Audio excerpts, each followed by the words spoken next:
Good afternoon. I'm going to try to take you on a little tour of what we've been doing at Denver Public Health and Denver Health.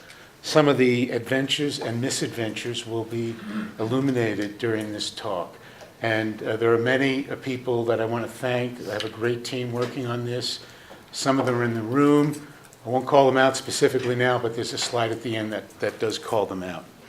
So what we'd like to do today is quickly run through some background, then describe a little bit about this community outreach obesity prevention trial.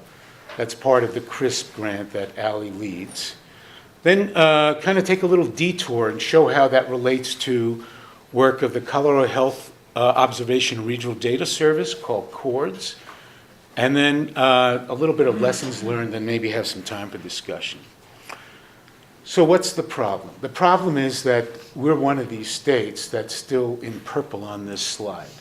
And this slide is from the Pediatric Nutrition Surveillance System, mostly WIC data, that allows us to estimate whether children are decreasing in their BMI, increasing, or remaining stable. So the green's good, and there has been evidence around the country of sites that have been losing, the overall BMI of a community has been improving. Unfortunately, there are 3 states, and Colorado being one of them, Tennessee and Pennsylvania being the others, that there's still an increase from this pediatric nutrition surveillance system. So, we know also from a New England Journal article not too long ago that children entering kindergarten, of those, maybe about more than a quarter, about 27%, are overweight or obese. And that by the time they get to 8th grade, now it's 3/8 that are obese, 37, 38%. The likelihood of changing to obese from the 5-year baseline was that 30 or 32% would become obese from that overweight group, and even 8% from the normal weight group. So there's this trend to increasing BMI and toward a weight status of obese. And finally, among those who became obese between the ages of 5 and 14, this is from an early childhood longitudinal study conducted in 1999 through 2007, with a little bit of follow-up after that, 8,000 students starting kindergarten. 50% were overweight at the baseline, and 75% had been above the 70th percentile, which is not considered even overweight. So we have this overall trend. So how did we get here? So the first thing was that there was an announcement from the CDC that they wanted to do a study back in 2011 that included community health workers around childhood obesity prevention. And it was focused on kids 2 to 12 years old, and it was a 5-year intervention, and we didn't get that. We applied, we didn't get it. But then shortly after that, Ali was making this application into AHRQ for the Center for Research in Implementation Science and Prevention, and we were fortunate to be one of the 3 major projects that grant supports, the others being, as Ali's well known for, immunization, and then cardiovascular disease risk that Ray is going to talk about next month, and that's a 3-year intervention. So, what do we do? How do we design a childhood obesity intervention? Well, we set a couple of things as constraints.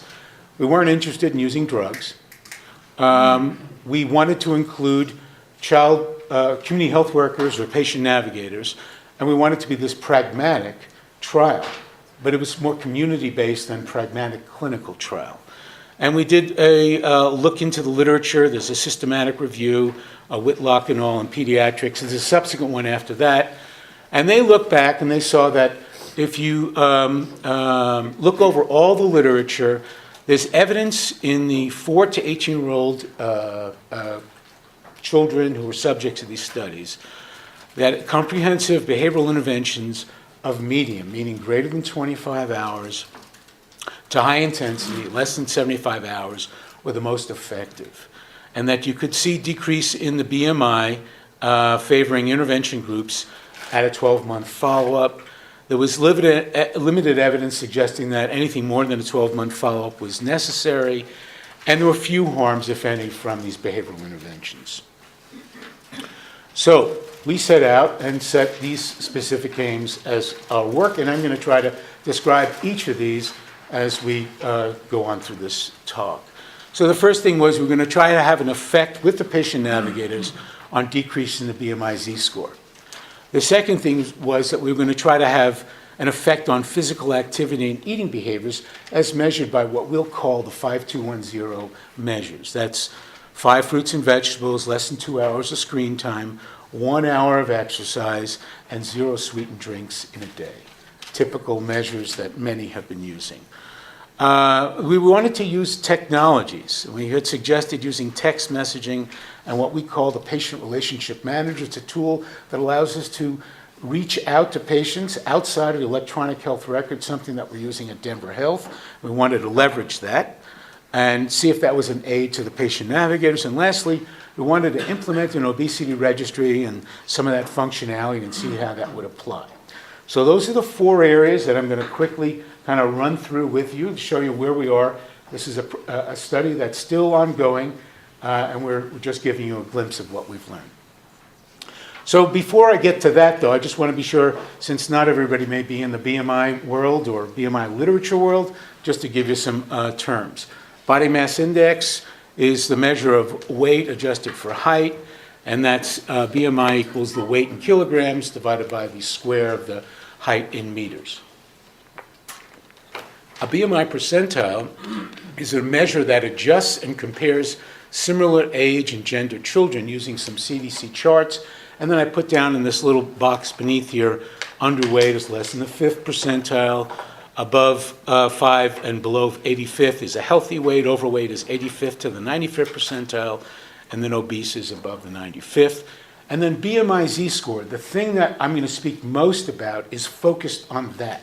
The BMI Z-score, which is a normalized method of looking at a child's weight. And I'll show you why in the next slide, why that's important.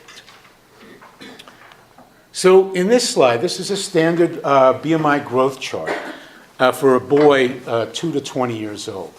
And you can see at the bottom the ages are across there, and they have pointed out 4 dots showing kids in each of the, let's call that pink, yellow, green, and I don't know what color that is.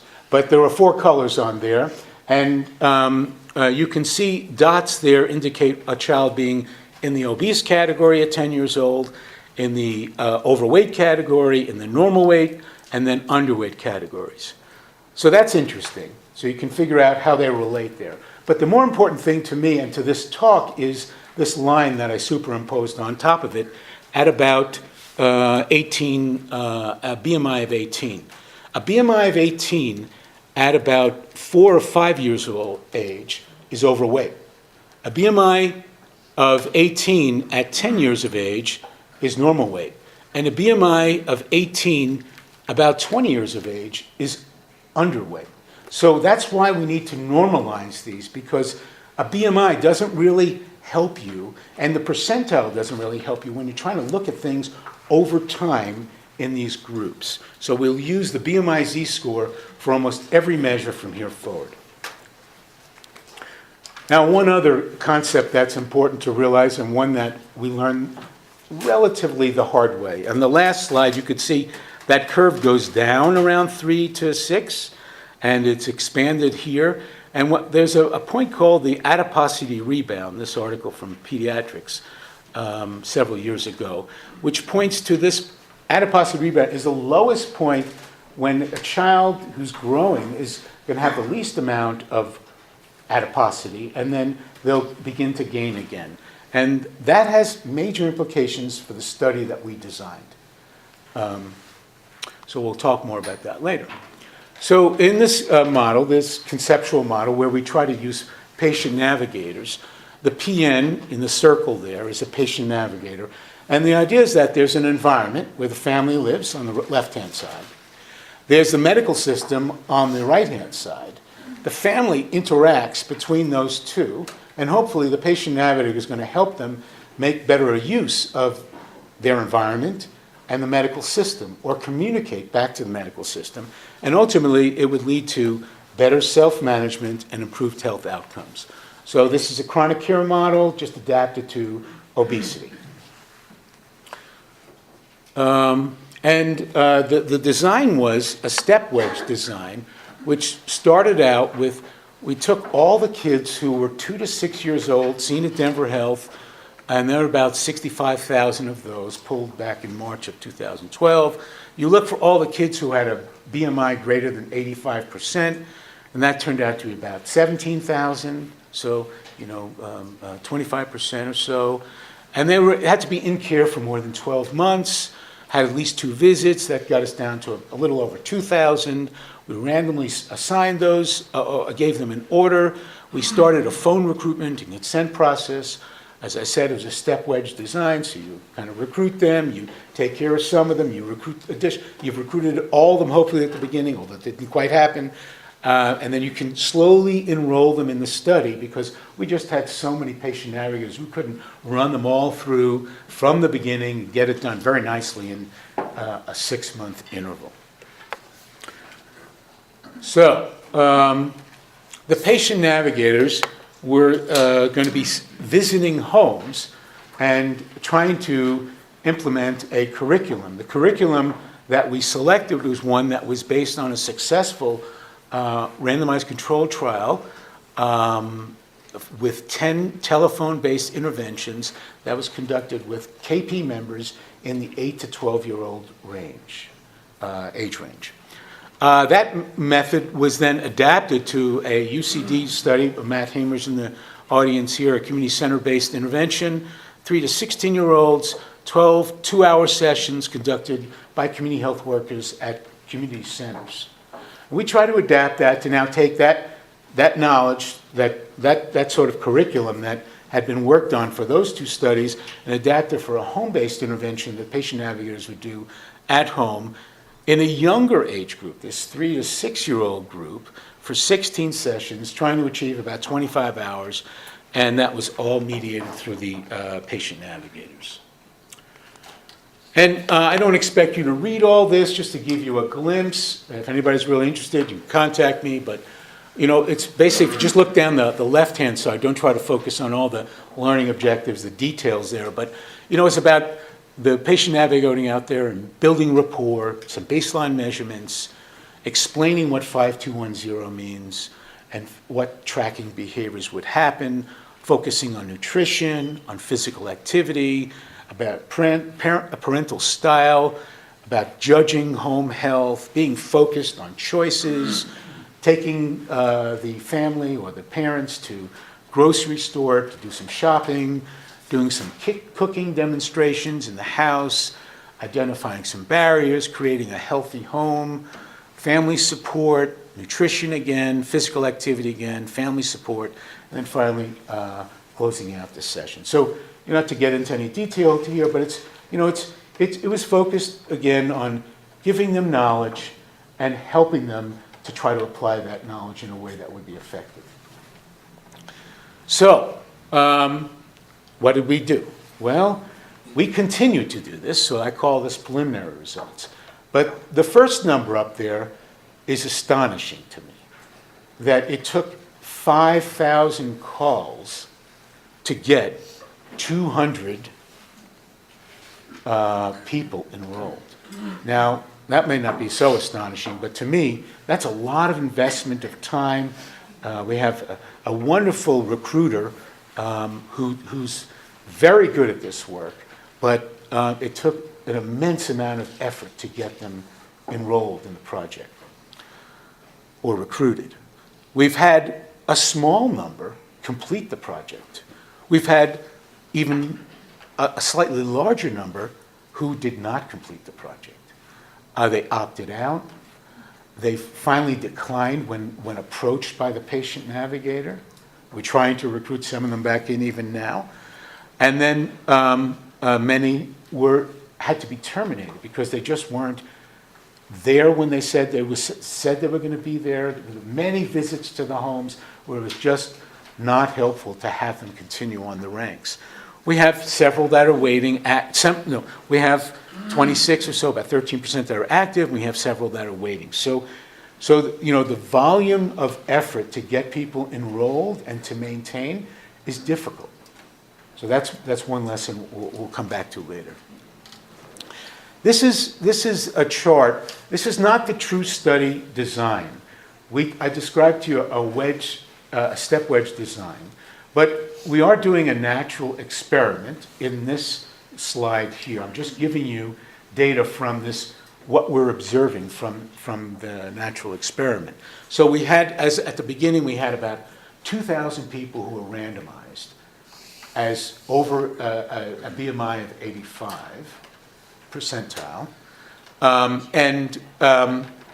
We had about 1,000 of those who have come back, and we have another measurement. So we don't have all those kids back, but we had some come back. And you can see from the baseline to follow-up, they actually lost weight. That's great. That's not our group, though. That's the group that was just a natural experiment. We have the group that we recruited, not all of whom participated in the study yet. And they, too, have a statistically significant loss of weight. We have our group who have not a statistically significant decrease, our 44. And we have those that dropped out, these opted out, not all the dropouts, just the opted outs. And not, again, not everybody has come back. So this is just a preliminary result. This is a glimpse. If you came back, we had a follow-up weight. And they actually gained weight. So here, this is this adiposity rebound coming back to bite us, is that the normal trend is for this to go down in this age group. So it was, we were trying to apply what we knew about 4 to 18-year-olds from that systematic review to a younger age group, and we got bit by this adiposity rebound in the process. And there you can see that slope is going down from that earlier slide I showed you. So what did we learn about? So you mentioned the first one was BMI measurements in the specific aims. The second one is the 5210. So 5 fruits and vegetables. That trend is actually in our group. We don't have measurements for the non-enrolled, non-recruited group. But in our what we have here in our evaluation for those that have had a baseline, a post-intervention, and a 6-month post-intervention. And I know this is not the final analysis, just giving you a glimpse. But in the second column there, the 5 fruits and vegetables, they're doing much better. In the 5-2, screen time is decreased, the third column over. The activity, there's a slight increase in weekly activity hours in the last column over there. And finally, 0 sweetened beverages. We're not really doing that well. We may have a trend down there a little bit, but I wouldn't call that remarkable. So I'm going to point out some of the perspectives that we've learned. I asked each of the members of the team to contribute what they thought had been happening from this work. So from the perspective of the patient navigators, who are great. These are women who have done a remarkable job creating wonderful rapport and being very available for these families that they work with. The home visits are convenient for families to participate. It allows me to have a unique experience and interactions with families. I see firsthand families making changes. At the first visit, the TV is on the entire session and the candy's on the counter. By the third session, begin to see changes. TV's off when I arrive, and the families stop buying candy and chips. What I enjoy most about my job is giving families valuable tools regarding family support, nutrition, and physical activity. It's unavailable to everyone at Denver Health. Hopefully they'll use it for the rest of their lives. We create awareness and help people understand the importance of nutrition and physical activity. Wonderful experience to meet families, interact with them not only professionally but emotionally as they change bad habits to good ones. And I'm proud to be part of the study because it helps families prevent diabetes and they really appreciate our care. So from the patient navigator perspective, I think they're feeling like they're doing something meaningful. Now, I want to point out something about this study and its implementation. There's been a bit of a problem here. This slide points out some of the racial ethnic distribution. So you can see in the first column there, in the randomized, that 2,000 group I described, that the black group is about 9%. We have a wonderful recruiter, as I mentioned earlier, who is Latina. And she has done a wonderful job of getting Latinas into this study. But she has had trouble getting black families into the study. We've recruited very few. We've had very few complete. We haven't gotten anybody. So that's a problem in the study. While we may have good reach into the primary group, the 84% Hispanic, we have not had much reach outside of that primary group. So that's a concern. That's made up for a little bit in the white group, where we have been able to complete a larger percentage there. So what has happened when we go to these homes is the patient navigators have done some great field work and observation. They keep journals of what they see every time they're in the home, and they come back, and in our weekly meetings, we have discussions about what they've seen. And I think that one of the things that we started to appreciate was there's much more chaos in the home than we first appreciated. That we were not aware of how much that could interfere with the ability of our patient navigators. And we finally wound up creating or adopting a chaos score, this confusion, hubbub, and order scale that is about family organization. It's a series of questions, about 10 questions that it can be administered. We don't administer on every visit. We administer more on when we see this problem, to just see what can we learn about these environments. This is not as if we're trying to do a detailed chaos analysis on every family, but just to say, how might we better assess the family environment? And then it's, as I mentioned, it's observed in many families. They're using a survey, and they journal, as I mentioned, the home environment.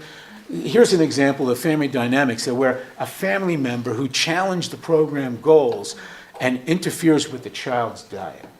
So a dad comes home, works 2 jobs, wants to see his kids, and the first thing he does is he brings home pop and Cheetos because it's 9 o'clock at night and he just wants the kid to love him.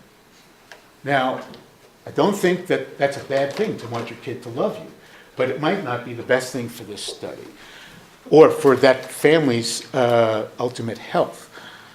And then the second one is a home health survey where Richard Bowles, one of the researchers, a psychologist and obesity researcher on the university campus here, had this survey that he had used before. There's little known about it. Its use in low-resource minority families.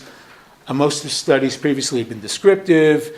It's previously used with preschoolers of higher SES and white racial groups.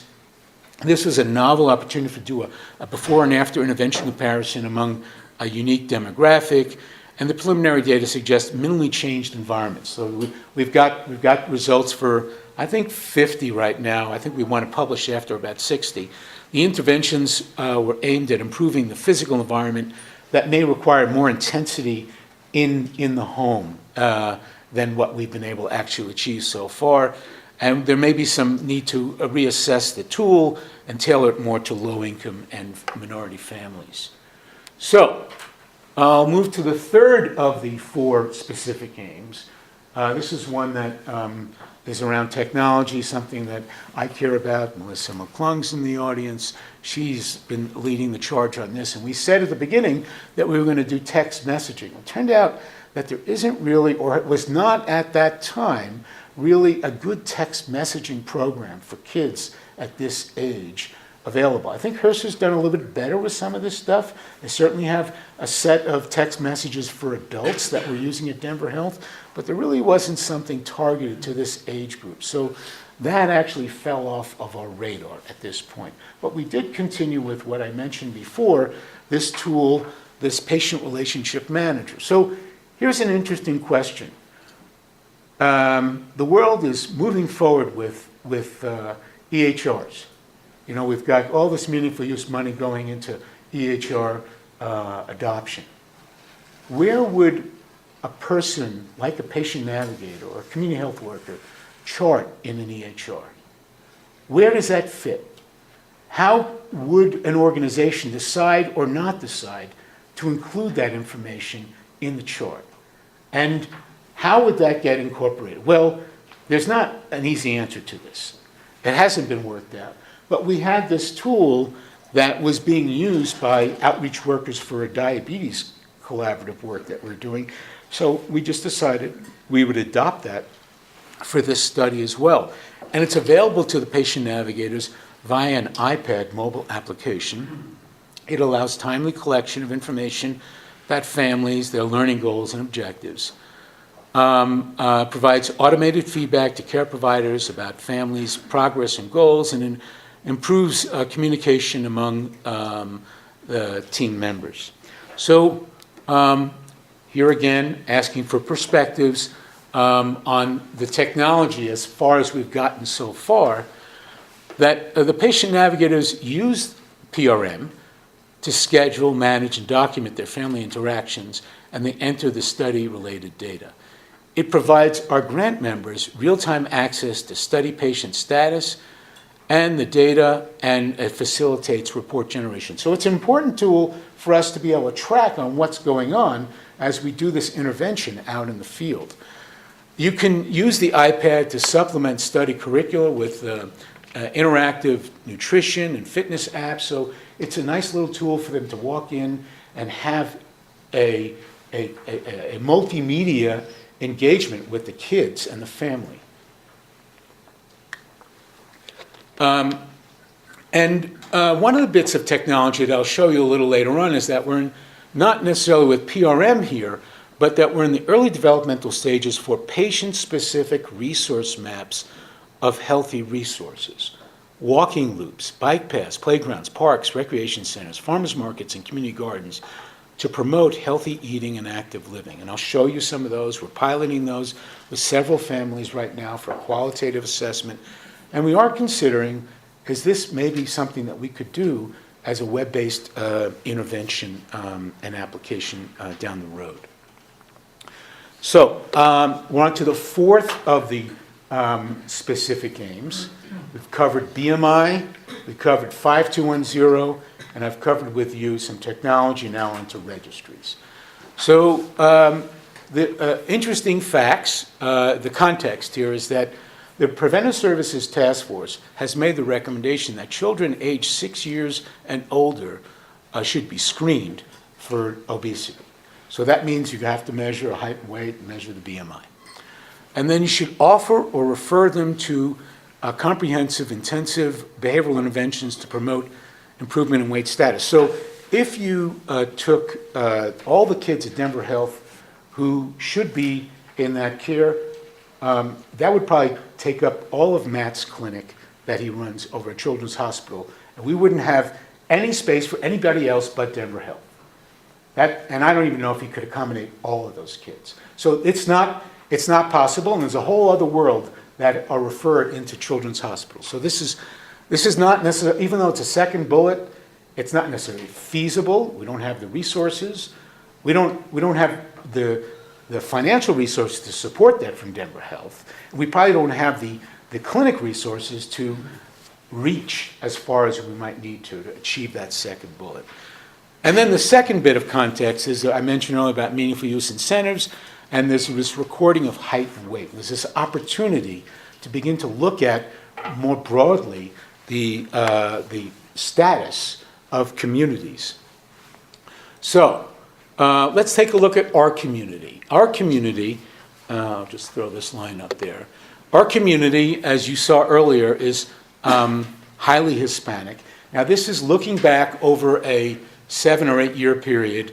There are about 33,000 kids. We used the registry, and we were able to look at, as you can see there, the majority of these kids are Hispanic, and 35% or a little more than that, I think, are overweight or obese. And it's lower in the black group and lower in the white group and other group.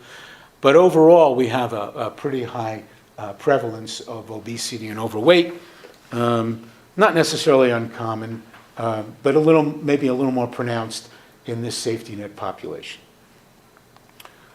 With a registry, now you're able to do more in-depth analysis. And with Miriam Dickinson, who's part of our team, part of the CRISP team, we were able to do some BMI Z-score trajectory analysis. And I'm not going to spend a lot of time on these next couple of slides just to give you a glimpse of what we have seen. One thing we've seen is this remarkable, the slide is showing the lowest line, that kind of green line, starting at 36 months, moves all the way up to be the highest line at the end of 144 months. And that's black girls. So something is happening that these probably very tall and probably a little bit underweight at birth or through the early years, black girls wind up really shooting up and crossing all these lines. So we could analyze from the registry this pattern of growth in this model using trajectories for about 12,000 girls or 13,000 girls. And then similarly in this male graph, the interesting thing here is now, again, the black boys start down low and stay low, but look at how high the top line is.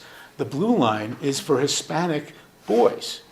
So they start high and they stay high, and they're all gaining in this BMI Z-score over the course of these 7 or 8 years being evaluated. Another way of using the registry is not to do these trajectories, but actually something that we've been trying to figure out is how can you monitor a population? What is the trend of a population? So I can measure today the BMI Z-score for a community. I can normalize everything and get it to what's the BMI Z-score. This is similar to what is done in HIV care, is to say, what's the community viral load of HIV? And how am I doing in the community viral load? It should be going down if I'm doing good in my antiretroviral therapy and getting it out to enough people. So I should be able to monitor a trend for a community viral load going down with improving care. And if I could do something about BMI and BMI Z-score, I should see a trend of it going down over time. So what we're trying to do is figure out what are ways to represent the community BMI Z-score rather than what I consider a problem. And this is one way of showing it. Again, I don't want to get into the detail of the slide, just saying these are methods of using a registry and what registry functionality can provide you. Here's where is a change in BMI Z-score over time, where you can see in this lowest graph here, in the lowest line on this graph, the red dips down below 0. So what's the BZMI change over a year? If there were no change, the line would be flat. It would go straight across. And if you were at normal weight, you would be around 0 for a BMI, and you'd be along that line. And the kids who are non-overweight stay along that lowest line there. But the kids who are, let's take the overweight group, this green line, these kids on average, after about 4 years of age, they lose weight between 2 and 4. That's, this adiposity rebound. But you can see that every year they gain in their BMI Z-score 0.1. So in 10 years, they're now going to be a standard deviation above where they were. Ways to look at data using the registry. Here's an analysis we did using the registry, is to say, what's your risk of being an obese weight status on your last visit? And here, you can see, I have never had, this is probably common to most obesity researchers, I never had an odds ratio of 28% in all the epi studies I've ever done. 28 is not percent, 28 is the odds ratio. And it's highly significant. That means that if at baseline, over this 7 or 8 year period, if you were obese, your chances of being obese are immense. So, I think, and that's what this study in the New England Journal recently pointed out, is that, you're really set up to stay obese as we march through life if you start early in life with obesity. I'm going to now switch to end this talk with a little bit of talk about how this registry work that we're doing in co-op relates to some other registry works that's going on around the city. So there's this idea that we could create a harmonized surveillance system that would allow both public health officials and clinicians to reuse a common infrastructure and knowledge. And that would allow us to link clinical, social, socioeconomic, and environmental data across delivery systems. And it would allow us to aggregate data on large numbers and allow greater representation. It would use geocoding, which we have. It would allow us to identify hotspots. It would allow us to link with other types of data. And it would permit us to do some place-based interventions, social marketing, community resource development, and policy initiatives. So this, what we're going to call harmonized surveillance system, is what we call affectionately here in Denver, CHORDS. It's a distributed research network, and it currently has several partners, more than these listed here, but there are others that are joining: Denver Health, Kaiser, Children's Hospital, and it currently has a reach of about 700,000 individuals. And it has what we call a common data model, the virtual data warehouse. It has a tool that allows us to ask a query of the various sites that participate. This is a PopMedNet platform. And then finally, the most important thing is that it allows the data source to maintain local control. It stays behind the institutional firewall, and to release any data, there needs to be approval prior to its release. So everybody can maintain control of what is being asked and what is being released. Now, this is not something that happened overnight. It started with work that CCTSI has been focused on. Jessica Bondi's in the room, some of her colleagues as well, and that's being funded by NIH, another grant from HRQ that we worked on with Kaiser, allowed Denver Health to begin working on this. This is based on about 20 years of experience at Kaiser being part of the HMO research network. We've gotten some funding from the Colorado Health Foundation, Kaiser Community Benefit, funding from the CDC, funding from CDPHE for tobacco use, and finally with Ed Havernack, mental health and substance abuse, funding from HRQ. So all of those are contributing to this CHORDS harmonized surveillance system. And what does it do? Well, basically it says you're going to standardize a warehouse in your own environment, whether that be a provider or a hospital. And then in the cloud lives this query service. And the query service is secure, and it allows you to ask a question of each site, and for the site to return the information back. And in this case, we're starting out with a public health use case, which says the public health can ask these questions. Ultimately, there will be a research use case as well. And ultimately, we would like for this to live not in the university here, but probably at a place like Korea where it should. But it's not something in the Korea's model right now. So we have these registry efforts around body mass index, cardiovascular disease, tobacco use and secondhand smoke exposure, and mental health. And this is just a kind of a more expanded model of the same thing here. In the upper left-hand corner, there's Denver Public Health and State Health Department. 1, they ask a question. 2, it goes out and asks the question. The data warehouses figure out whether they have the answer. You give permission to send it back. You send it back. It's all aggregated in the 4th step. And finally, in the 5th step, it's received back at the Public Health Department. So, in a project that KP is doing, Matt Daley is the PI on this, it's funded, as I mentioned before, by the Health Foundation and by KP Community Benefit. The current state of public health weight status surveillance is you use the BRFSS. So if you go to BRFSS, they do about 12,000 in the state every year. That means we get about 700 for Denver, and that allows us over, if you add 5 years together, you can aggregate that and get a good estimate. Or you can see blips going up and down because they get 700 people, and it's not necessarily a very good sample for Denver. And we think that with this method, with this project, we get data from multiple institutions, allows us to aggregate not only the demographic data, you can bring in some other meaningful data about the built and social environment, and it's allowed us to pilot a lot of this network sharing that we're describing.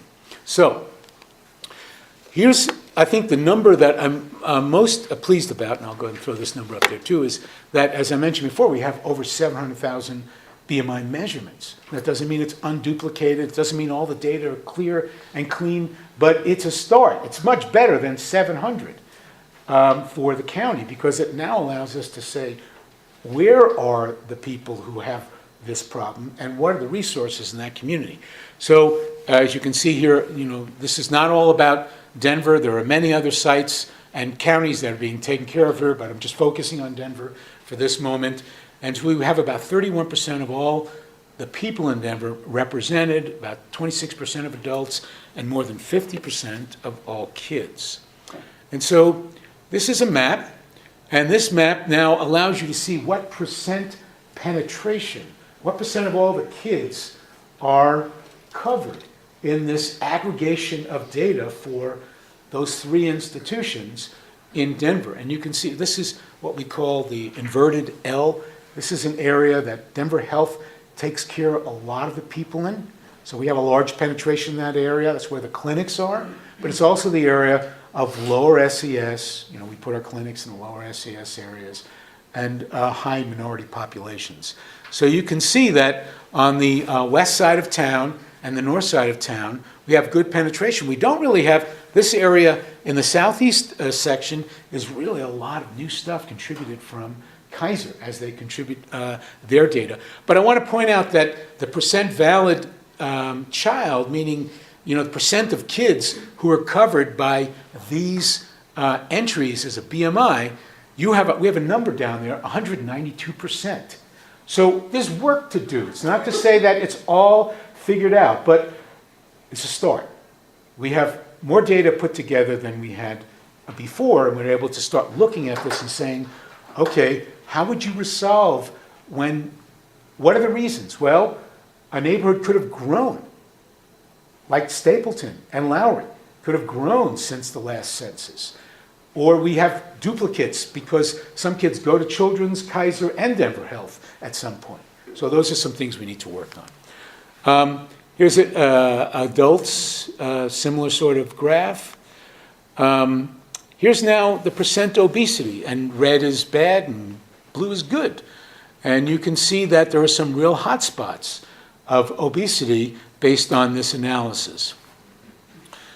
One of the things that we're excited to do with this project with the BMI work that Matt Daley leads is types and sources of geocoded social environmental data for mapping. So we have grocery stores, restaurants, food deserts, walkability, green space parks, and poverty. And we're trying to now blend those on top of these maps that I just showed you. So, here's a quick view of, there are investments in certain communities that Colorado Health Foundation is doing with LiveWell. And now they want to know, are we having any impact? Well, they weren't able to find out if they're having an impact from the BRFSS because that was for the entire county. At least now we have a little more view into some of those specific communities, and we can monitor that over time. So here's the map I wanted to show, which was this cross-hatching on this. The cross-hatching, the more cross-hatching there is, the worse the SES. So the higher percentage of people who live in families that live in poverty. So you can see on this that some of those same areas on the west side of town have a fair amount of cross-hatching. But a more important point on this map is, notice the cross-hatching's outside of Denver. So I've just put on this map info about Denver, but the surrounding counties where we are today, there are pockets of poverty there too. And we just haven't put them on this map here because I just want to give you the view of Denver. But the other counties as well want to see this type of information as a significant interest in this. And one of the last maps is just, this is an example of what we're trying to do. We're trying to give a map to a family to allow them to say, or for a clinician to give to a family, or for a family to go to a site where they might be able to get this off a website, or the patient navigator to hand out to the family. What could you do in your neighborhood? What are resources in your neighborhood? So this one says, so there's a little area in the lower right there, where in kind of magenta, it's a walk. It was a 1 mile loop. And there's a recommendation, briskly walk around the 1 mile loop 3 times per week. Or it lists where a Zumba class is at a recreation center, and the address and the phone number and the times for the class. So trying to give personalized prescriptions to patients or families. So what's next? Well, we want to expand our stakeholders and the use cases, include public health entities, researchers, community organizations, delivery systems, and maybe expand it to new domains like asthma and alcohol, substance abuse, and injuries.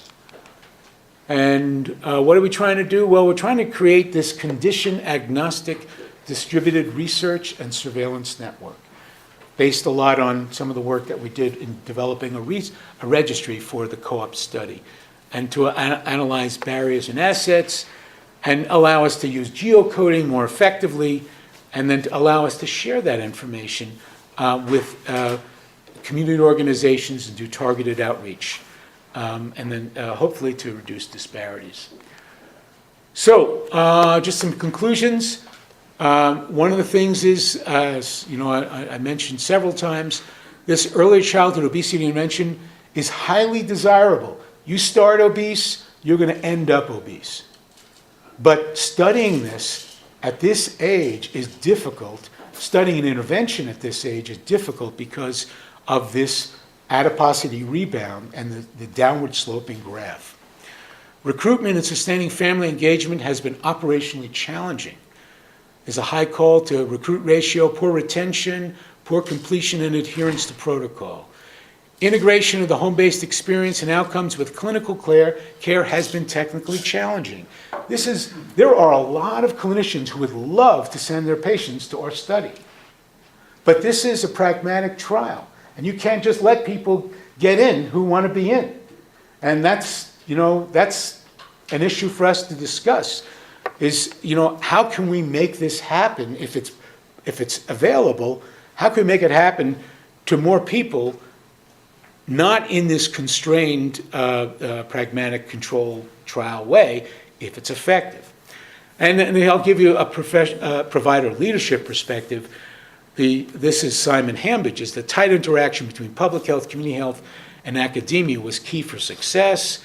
Key to success are these engaged bilingual family navigators, but you saw what it meant when you couldn't really bring in the black population as well. And lastly, concern about program sustainability given the intensity and cost of intervention. So I'm going to just say that this is from the CRISP website. I just copied off and modified it a little bit, and I think I'm probably contributed to these. So I'm responsible for some of these.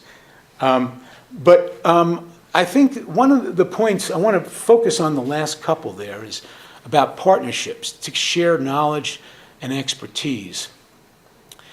I think most of the earlier points are focused on clinicians, which is what I think HRQ wanted us to do. That they wanted us to figure out how to shorten that. And, Russ last month gave a great talk on implementation science and how to reduce the time from knowledge to implementation inside of a practice. But the challenge of this study is that it's not just about the practice. It's about the family, it's about the community, it's about the public health department. So, I just think that we need to figure out not only how to get clinicians involved in implementation science, we need to figure out, and I know Allie's working on this in her own study as well, how to get those other members involved. And do we know enough about the implementation science with a family or community versus how to get it to be in clinical practice? That's sort of like the challenge as I went through the slides that Russ presented last month. It said, how clear are we about the various components that are necessary for a project like this to really take off? We know that clinicians are not making much of a dent on obesity. And we know that the clinical armamentarium is limited. We just don't have enough capacity in the system. So I think, as we talk about implementation science, we should be thinking more about this broader view. I'm going to stop there and say that these are all my friends and contributed a lot to this and in many different ways. And, there's all the co-op people. I mentioned CRISP up there. I mentioned CHORDS. And there were probably some people I left out. But I just want to thank you for your attention this afternoon. Thank you.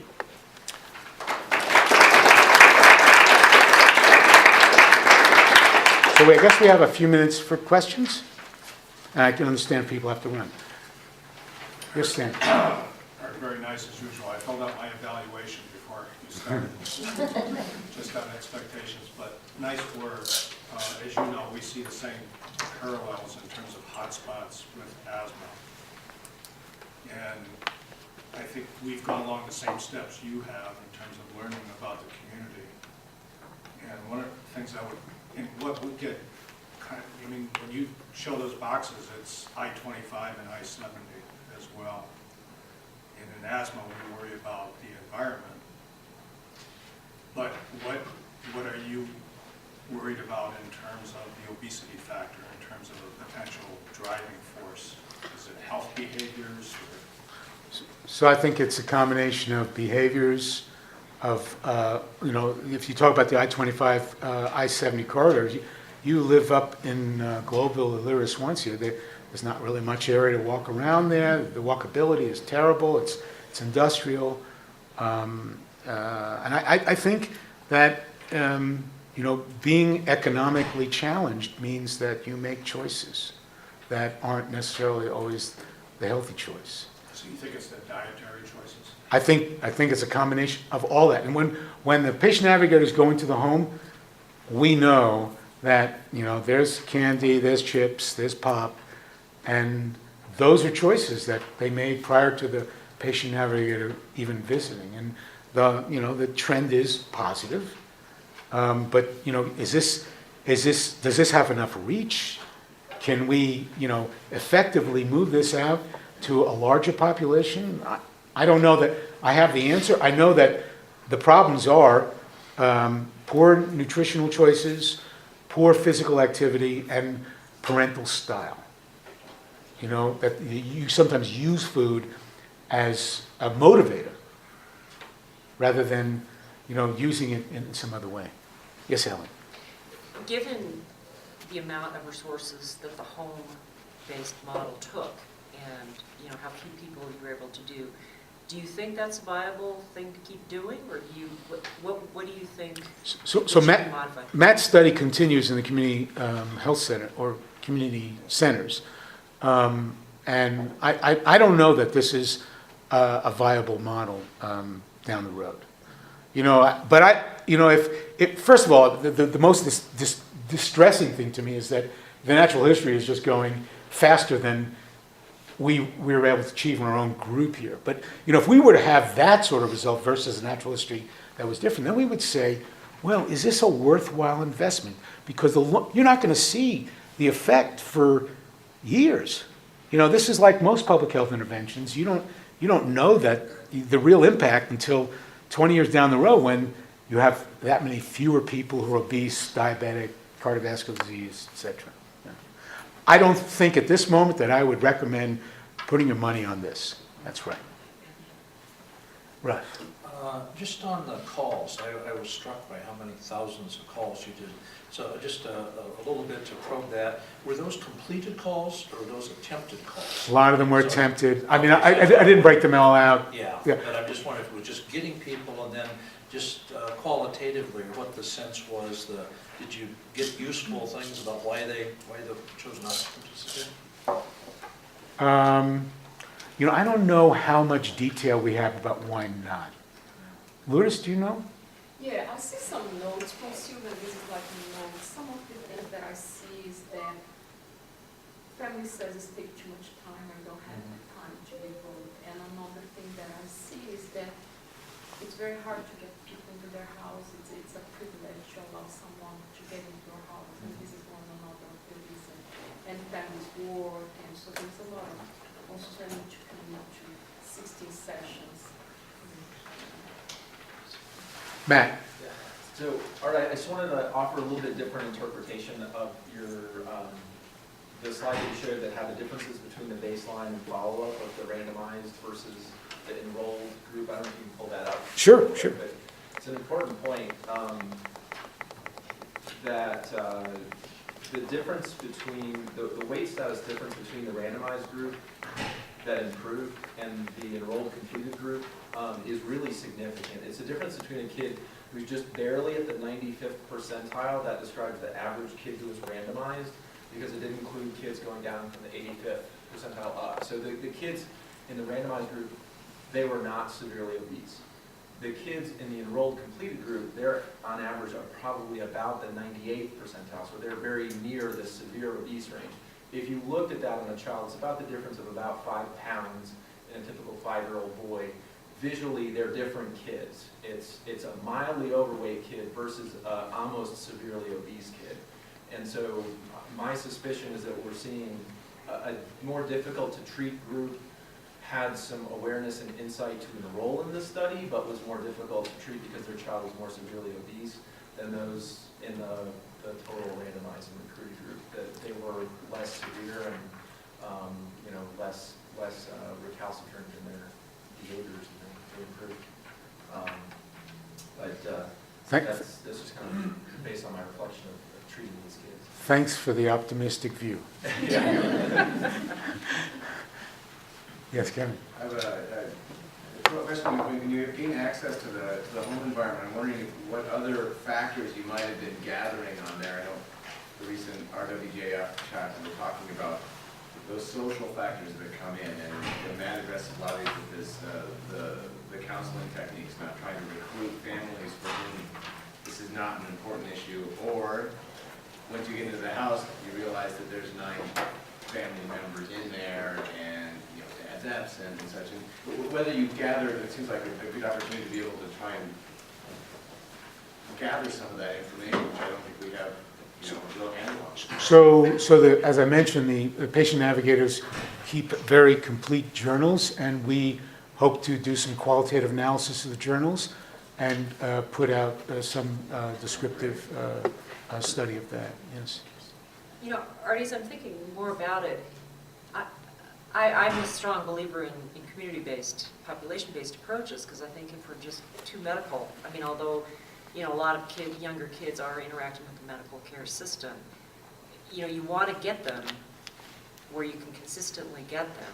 And, you know, sometimes medical care is not that optimal for that. So I'm wondering about doing something like this in like a Head Start, you know, in that young age group where you've got a lot of families and kids right there. I'm wondering if something like that, you know, where with the community navigators going to the Head Start, kind of like what you're doing at the community sites, but hitting the younger children. So I think Ginny Puma is doing some studies in the Head Start area already. So I don't know exactly the extent of that study, but there are people looking at that in the Denver metro area. Yes, I think. Yeah, I believe in community-based interventions. I just don't know whether, you know, trying to go all the way to the home is the most effective way. Yes, Nia. I don't know how much longer your study has to go, but I'm just wondering, any thoughts on getting an African-American patient navigator to help in that population? And the other question is, and I think this is the correct term in terms of epigenetics, that the African-American girls are starting a low BMI, and that there's this, you know, the theory that they were in a sort of starvation mode, they're low birth weight when they start, so then they're more likely to become obese because of that. The only reason I'm sort of saying maybe that's not the case is because that was not the same for the African-American boys. Right. But I just wondered about your thoughts on that. So I don't know that we have a good explanation for that graph, and your epigenetics may be correct. Something for us to look at now. Now we've actually kind of modeled this, and we see this. Now it's something we may want to try to share with the Black community, with providers about their Black patients. Regarding the patient navigator, we did try. We actually put in another grant to the Colorado Health Foundation, and we didn't get it. So we recognized this early on. The trouble is that once we put one person, if we had done a Black and a Hispanic, that would have really limited the number of Hispanics, who are 85% of our population. So we wanted to get a third one. We only have two at a time, and we unfortunately weren't successful in that. Any other questions? Yes? I was just going to ask if you think that possibly the low enrollment, low recruitment might be related to the age, that 2 to 6-year-old age category that may not be aware that their child's obese? That is, yeah. We picked that age because we thought moms would be at home. It would be easy to get them. But indeed, there are, in a study that Matt and other colleagues from this study worked on at Denver Health, many moms don't believe their kids have a problem. So low readiness. Yeah, right. Yeah. Okay, well, thank you all again.